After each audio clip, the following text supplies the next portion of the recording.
देखिए, दो तीन चीज़ें हैं। एक तो हम 15 जून को एक किसान सम्मेलन करने जा रहे हैं इंडियन किसान यूनियन की ओर से, जो हमारे राष्ट्रीय कार्यकारिणी परिषद की बैठक भी होगी।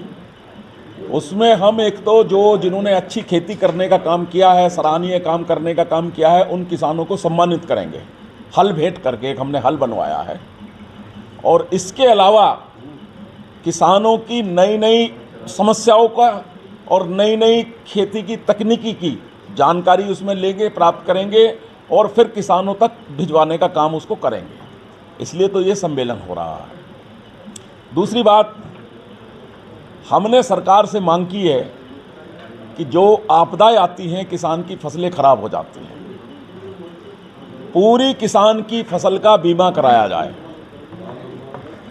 और उसकी किस्त को केंद्र सरकार, प्रदेश सरकार मिलकर देने का काम करे।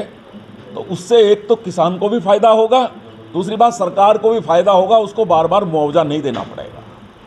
तीसरी बात, जो नई सरकार बनेगी उसमें हम इंडियन किसान यूनियन के माध्यम से कृषि के यंत्रों से जीएसटी हटवाने का काम करेंगे, खाद के कट्टों से जीएसटी हटवाने का काम करेंगे और भी जो कीटनाशक दवाएं हैं उनसे भी जीएसटी हटवाने का काम करेंगे, ताकि सस्ते में वो चीज़ें किसानों को मिल सके। एक हमने भारत सरकार को सुझाव दिया है कि किसानों की समस्याओं का निदान करने के लिए एक राष्ट्रीय स्तर पर किसान विकास प्राधिकरण का गठन हो और भारत के प्रधानमंत्री जी उसके अध्यक्ष हों, कृषि मंत्री जी उपाध्यक्ष हों और कृषि सचिव सदस्य सचिव हो।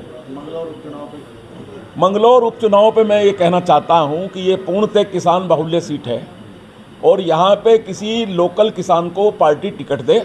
हम भी पार्टी से जुड़े हुए हैं, हमने भी टिकट के लिए आवेदन किया है, प्रदेश अध्यक्ष जी को आवेदन दिया है।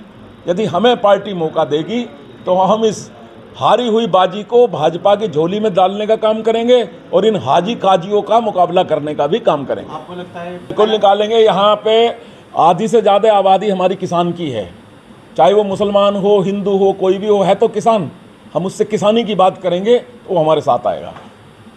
किसानों आंदोलन